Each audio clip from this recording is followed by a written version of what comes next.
Au nom du Père et du Fils et du Saint-Esprit. Amen. Chers frères et sœurs, je suis très heureux de vous partager aujourd'hui la parole de Dieu sur la naissance, sur la nativité de notre Seigneur Jésus-Christ.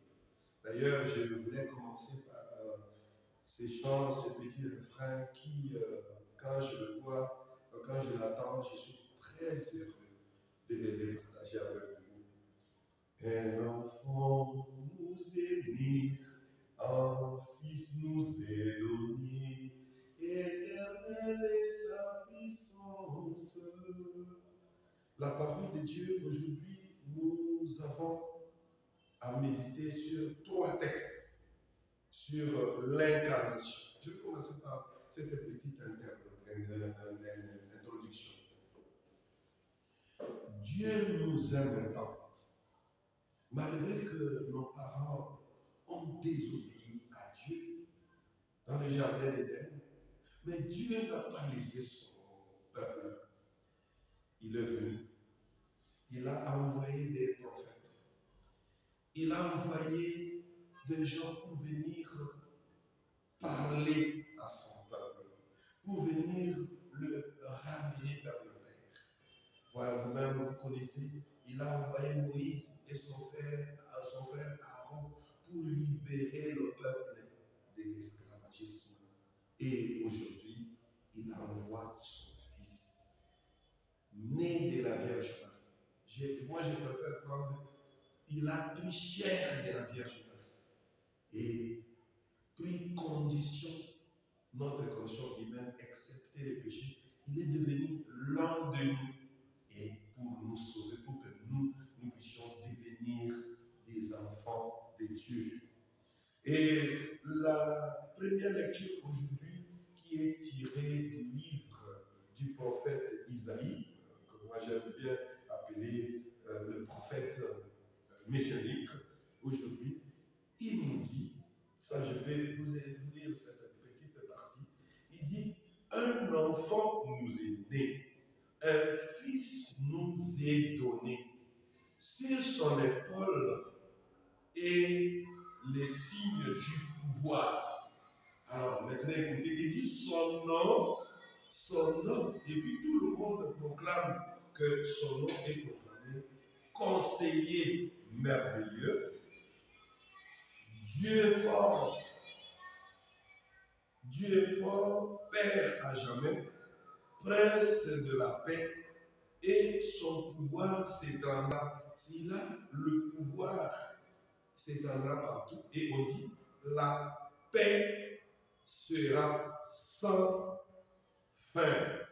La paix que ce Fils-là apportera sera sans fin. Et il a pris le trône de David et son père. Et pourquoi? Et puis son règne, dans son règne, il établira le droit et la justice. Mes frères, je voulais dire 2 choses dans cette première lecture. Jésus-Christ est un prince de la paix. C'est quoi la paix? Pour moi, je vous rappelle aujourd'hui que, comme disait Félix Houphouët-Boigny, la paix est un comportement, chers frères et sœurs. La paix, ça ne suffit pas à avoir des armes. La paix, ça ne suffit pas à se promener avec des gardes du corps. La paix, ça ne suffit pas à se protéger avec des fétiches. La paix, c'est un comportement. Et la paix, aujourd'hui, selon le prophète Isaïe, la paix est une personne. C'est Jésus-Christ. Celui qui est avec Jésus-Christ, celui qui obéit à la parole de Jésus-Christ, vit dans la paix inexplicable. J'espère que vous avez entendu les gens dire, je n'ai rien en poche, mais j'ai la paix du cœur. Et d'où vient cette paix? La paix-là vient du Christ, de Jésus-Christ. Moi et vous, nous devons être des artisans de paix.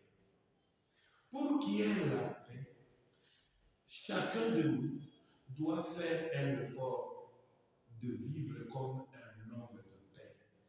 Et deuxième chose, la paix vient du droit et de la justice. Un pays sans droit, un pays sans justice ne peut jamais se développer. Les philosophes disent que la justice et les droits font de l'homme un homme plus supérieur. Je prends un simple exemple. Lorsque tous les Congolais ont droit à la parole, tout le monde, selon la loi universelle, a un droit inéluctable.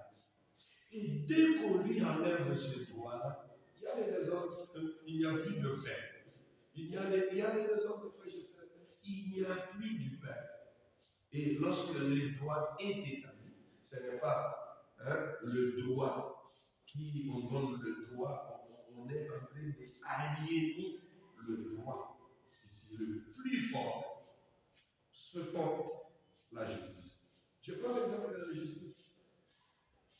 Un pays qui n'a pas de justice ne peut jamais se développer. Parce que à chacun, si on ne lui rend pas ce qu'il est les dû, le pays-là ne peut pas se développer. Dans la famille, s'il n'y a pas de justice, la famille ne peut pas se développer. Un injuste n'est pas un enfant de Dieu. Celui qui fait établir l'injustice n'est pas un enfant de Dieu. Celui qui fait établir l'injustice dans une nation n'aime pas ce pays-là. C'est-à-dire qu'il n'aime pas le développement de ce pays. Regardez les grandes nations, ces grandes nations-là évoluent. C'est parce que tout le monde est sous la loi de la justice. Tout le monde est sujet à la justice. Tout le monde a ce droit-là d'avoir se justifier et d'avoir de répondre de ses brebis, de tout ce qu'il a fait devant la justice. On ne peut pas évoluer avec leur impunité. C'est pour cela, Jésus-Christ ne vient pas avec la justice des forts. Aujourd'hui, ce que nous subissons dans le monde, la justice des forts, ceux qui ont la force de frapper. Mais Jésus-Christ vient avec une justice sainte. Et il veut que nous également, nous puissions devenir des artisans de paix en pratiquant le droit et la justice. Dans l'évangile que nous tirons de l'évangile de Saint-Luc, chapitre 2, versets 1 à 14, on nous parle de la naissance de Jésus-Christ. Mais ce qui retient mon attention, que je voudrais beaucoup partager aujourd'hui avec vous, c'est la pauvreté dans laquelle Jésus-Christ est né. Et on dit, on l'a placé dans, donc si je répète, le fils de David vous est né, un sauveur qui est le Christ, le Seigneur. Et voici les signes qui vous est donné.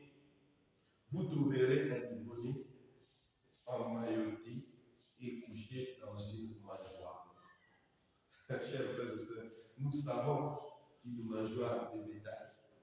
C'est un lieu où les bêtes, les brebis, venaient pour manger.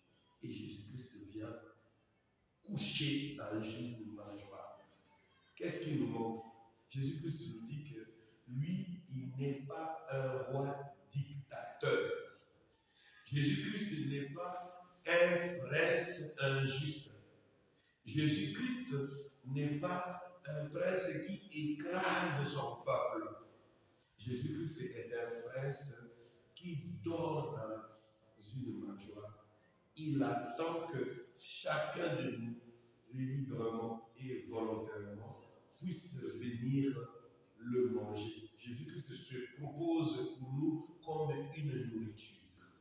C'est-à-dire, Jésus-Christ, en dormant, en le posant sur une mangeoire, il se présente comme quelqu'un qui veut que chacun de nous puisse les choisir librement, Si tu veux que le Christ gouverne ta vie, tu ouvres ton cœur pour qu'il puisse entrer. Ce prince de paix, Jésus-Christ, c'est un roi pacifique, un roi qui attend que nous puissions les choisir pour qu'ils puissent nous gouverner.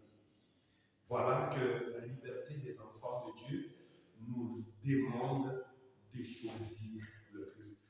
J'ai une petite définition sur la liberté. Pour moi, je dis la liberté, c'est de faire ce que nous devons faire et de le faire bien.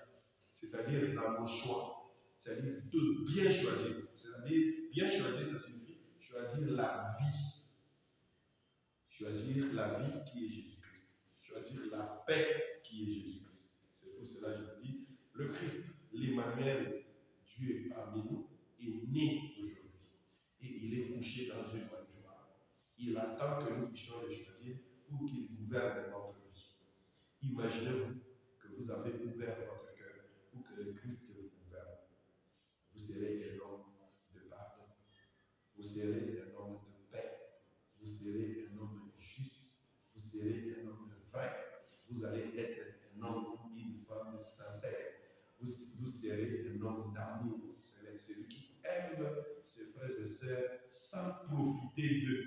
Celui qui aime avec un amour sincère, un amour désintéressé. C'est celui, quand tu laisses ouvert ton cœur pour que le Christ puisse venir gouverner ta vie, il va gouverner ta manière d'agir, tes actes, tes paroles, tes sentiments, ta manière de gérer. Il va gouverner tes projets. J'entends les gens parler, l'année 2024, c'est mon année.